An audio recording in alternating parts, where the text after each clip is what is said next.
اس وظیفے اور اس تسبیح سے ضرور فیض پاتے ہیں۔ صدیوں سے جو بادشاہ بنتے ہیں، جو شہنشاہ بنتے ہیں، وہ اس وظیفے سے ضرور فیض پاتے ہیں کہ بندہ فقیر سے شہنشاہ بن جائے، بس یہی ہے۔ اور آپ کی زندگی میں یعنی حضرت امام جعفر صادق کی زندگی میں اس کے بہت فوائد، اس کے بہت فضائل، اس کی بہت برکات اور اس کے بہت کمالات۔ پوچھا اس کا فائدہ کیا ہے؟ اور میں بس فقیر سے شہنشاہ بنا دیتا، یہ اس کا فائدہ۔ اس آیت کے اندر تسخیر ہے، اس آیت میں رزق ہے، تسخیر ہے، اس آیت میں رزق ہے، اس آیت میں درازی عمر ہے، اس آیت میں نہ ختم ہونے والا ایسا نظام ہے کہ اس آیت پہ یقین کرنے والا، میرا لفظ ذرا یقین بھی یقین سے سنیے گا، یقین بھی یقین سے سنیں، اس آیت پہ یقین کرنے والا، اس آیت کو پڑھنے والا، اس آیت کو اپنی زندگی کے معمولات میں شامل کرنے والا کبھی منگتا نہیں ہو سکتا انشاءاللہ۔ اس سے اگلی بات یہ ہے کہ اس آیت کو پڑھنے والا، اس کی نسلیں کبھی منگتی نہیں ہو سکتی، نسلیں کبھی منگتی نہیں ہو سکتی۔ آپ کو کچھ زندگی میں مجھے ایسے لوگ ملے ہیں کہ جو رئیس تھے، رئیس اعظم، لیکن ان کی نسلیں منگتی بن گئی، منگتی، بھکاری بن گئی، محتاج بن گئی، مفلس بن۔ اس آیت کے پڑھنے والا منگتا نہیں بنے گا، کیوں؟ اس آیت میں، ان دو آیات میں تونگری ہے۔ یہ امام جعفر صادق کا دوسرا قول فرما رہا ہوں، جو ان کا فرمان ہے میں عرض کر رہا ہوں، تونگری ہے۔ اس آیت میں مال ہے، اس آیت میں درازی عمر ہے، اس آیت درازی عمر ہے، اور اس آیت میں غنا ہے، غنا۔ اغننی بفضلک امن سوا، مجھے فضل، مجھے پتا ہے مولا میں غنی ہوں گا تیرے فضل سے۔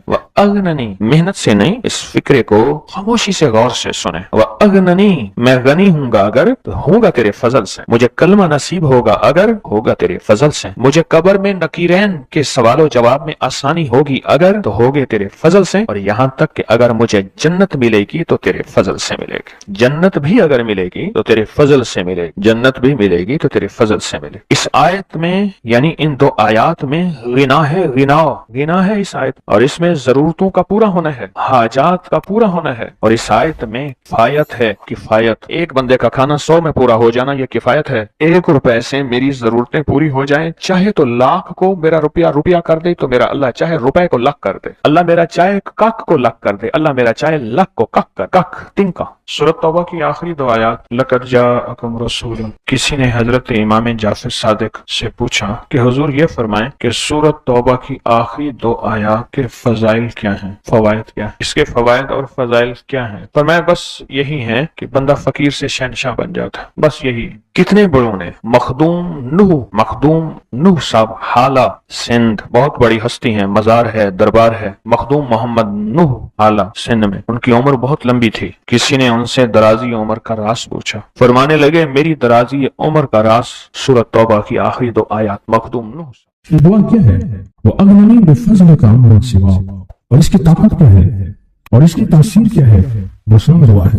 آقا کی بارگاہ میں ایک شخص مقروض، پریشان، غربت اور تنگدستیوں کا مارا ہوا، حالات کا ہارا ہوا، زندگی سے بیزار، معاشرے نے اس کو، زمانے نے اس کو چھوڑ دیا، معاشرے نے، زمانے نے چھوڑ دیا، اور حضور کی بارگاہ میں حاضر ہوا تو حضور نے فرمایا تو پڑھ، اللہم اکفنی بحلالک عن حرام، اغننی بفضلک عمن سوا، اللہم اکفنی بحلالک عن حرام، اللہ میری کفایت فرما، کفایت فرما۔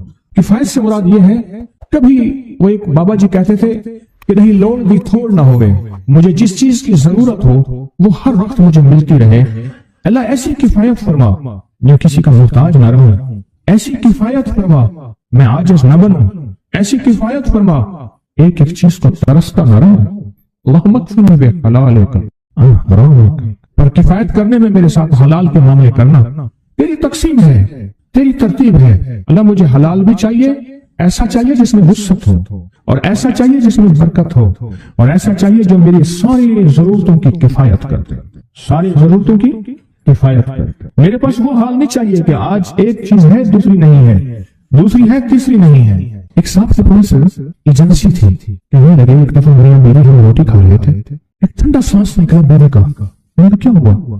کہنے لگے کہ جب میدا ٹھیک تھا تو کھانا نہیں تھا، اب بیماریاں روگ لگ گئے، کھانے لاجواب ہیں، اس وقت غربت تھی، تنگدستی تھی، دل چاہتا تھا کھانے کو، طبیعت چاہتی تھی راحت کو، اب وہ نہیں ہے۔ اور جب سے یہ دعا پڑی ہے پھر رب نے وسعت کے دروازے کھولے۔ اس نے ایک وہ ایجنسی لی تھی جو کوئی نہیں لیتا تھا، بالکل کوئی ایسا ادارہ تھا جس کا سارا نظام ختم ہو چکا تھا، وہ ایجنسی کوئی نہیں لیتا تھا، اس نے لے لی، سستی ملتی تھی، لیکن اس کے ساتھ